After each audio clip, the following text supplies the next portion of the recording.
Esselamu Aleyküm izləyicilər. Bugündən etibarən ərəb əlifbası ilə bağlı video dərslərə başlayıram inşallah. Allah həm mənim üçün, həm də sizlər üçün asanlaşdırsın və həmçinin xeyir, fayda nəsib etsin.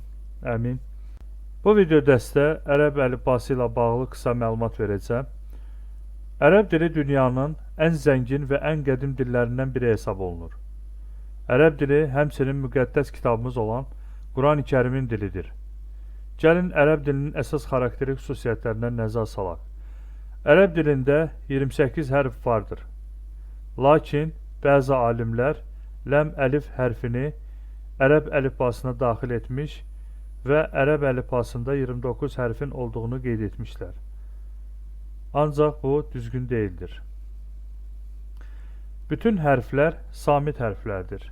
Yəni, bu əlifbada sait səsli hərflər mövcud deyil. Bu samit hərflər hərəkə adlanan işarələrlə səsləndirilir.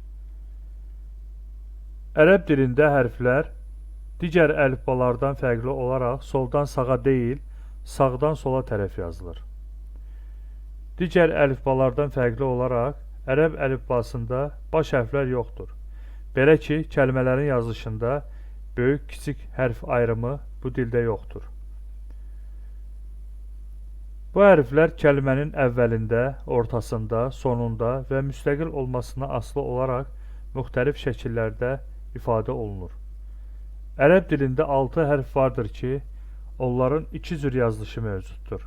Onlar özlərindən sonra heç bir hərflə birləşmir və müstəqil formada yazılır. Digər 22 hərfin isə 4 cür yazılışı var. Ərəb dilində sözün hissələri bir sətirdən digərinə keçirilə bilməz. Yəni, sözləri bir sətirdən digərinə, yəni tire işarəsi qoyub keçirə bilməzsiniz. Ərəb dilində bəzi səslər yoxdur. Məsələn, C, E, G, J, O, Ö, P, Ü, V və s. Ərəb dilində Azərbaycan dilində olmayan bəzi səslər də vardır. Hansı ki, irəliləyən dərslərimizdə hərflərin tələffüzü ilə bağlı bunları qeyd edəcəyik. Azərbaycan dilində çox sayda ərəb sözləri olsa da, bəzi sözlərin tələffüzündə iki dil arasında böyük fərqlər vardır. Məsələn, ay mənasına gələn qəmər sözü ərəbcə qamer formasında oxunur. Kitab sözü isə ərəbcə kitəb kimi oxunur və s. Bu səbəbdən ərəb dilini öyrənmək istəyən şəxslər ilk öncə bu dilin əlifbasını təşkil edən hərflərin tələffüzlərini çox yaxşı öyrənməlidirlər.